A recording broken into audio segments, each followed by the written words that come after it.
इस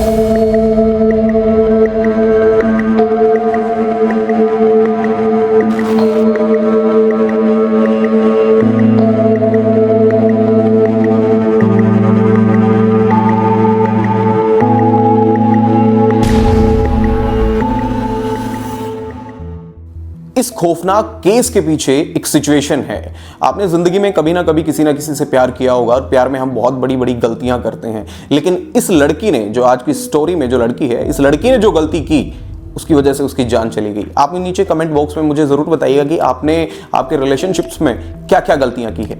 मैं क्या, गुड मॉर्निंग, नमस्ते, सुप्रभात, सत श्री अकाल। मैं हूं आरजे दीप, लेकर आया हूं एक नई कहानी आपके लिए। और जो कहानियां मैं आपको सुनाता हूं ये सच्ची घटनाएं होती हैं और इसके पीछे का इंटेंशन मेरा इतना होता है कि इन घटनाओं से आप कुछ सीख पाएं ताकि हम ऐसी गलती हमारी लाइफ में ना करें।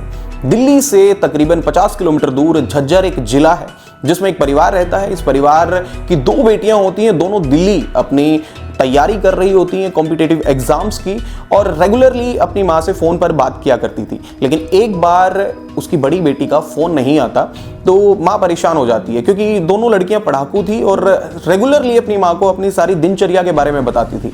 लेकिन जब बड़ी बेटी का फ़ोन नहीं आता तो माँ परेशान हो जाती है। वो छोटी बेटी को कॉल करती है और निक्की के बारे में पूछती है, बड़ी बेटी के बारे में पूछती है, और उसके बाद उसकी बहन बताती है कि मेरा भी उसके साथ कोई कॉन्टैक्ट नहीं हुआ है। उसके बाद उसकी माँ कहती है उसकी बेटी को कि निक्की को कॉल करो, हमारा फ़ोन लग नहीं रहा, और बीच में लग रहा है तो फ़ोन उठाया नहीं जा रहा। उसके बाद निक्की की छोटी बहन भी कई बार अपनी बहन को कॉल करती है लेकिन वो फ़ोन नहीं पिक करती। उसके बाद निक्की की छोटी बहन उसके दोस्तों को कॉल करती है और वहाँ से उसे पता लगता है कि निक्की अपने दोस्तों के साथ कहीं बाहर घूमने के लिए गई है, और ये बात वो अपनी माँ को बताती है। तो ये थोड़ा सा उनके लिए डाइजेस्टेबल नहीं था, वो डाइजेस्ट नहीं होती, क्योंकि अक्सर उनकी लड़कियां ऐसा नहीं करती थी, पढ़ाकू लड़कियां थी, और जो कुछ भी वो अगर बाहर भी कहीं घर से निकल रही हैं तो अपनी माँ को ज़रूर बताया करती थी। तो माँ के लिए ये चीज़ थोड़ा सा अलग थी, उनको पच नहीं रही थी ये चीज़ें। उसके बाद निक्की, 1 दिन गुजर गया, 2 दिन गुजर गए, निक्की का कोई आता पता नहीं था। उसके बाद फिर निक्की की छोटी बहन को पता चलता है कि निक्की अपने एक मेल दोस्त के साथ, एक मेल फ्रेंड के साथ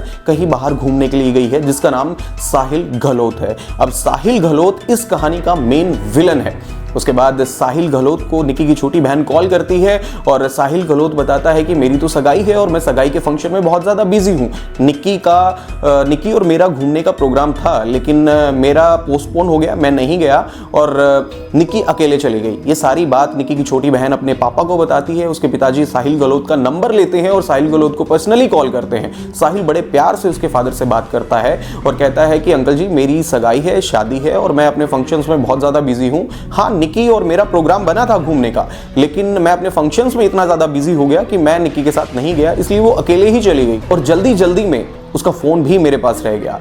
ये बातें सुनकर जो निक्की के पिता थे उनको थोड़ा सा संदेह हुआ, उनको शक हुआ कि मेरी बेटी ऐसी नहीं है, वो ऐसा नहीं कर सकती, हमें बिना बताए वो कहीं नहीं जाती, और वो काफ़ी परेशान हो जाते हैं। उसके बाद वो दिल्ली पुलिस में अपने एक दोस्त को कॉल करते हैं हेल्प के लिए। उसके बाद पुलिस लोकेशन सर्च करती है, निक्की की लास्ट लोकेशन, और जब निक्की की लास्ट लोकेशन का पता चलता है तो उसके परिवार वाले दंग रह जाते हैं।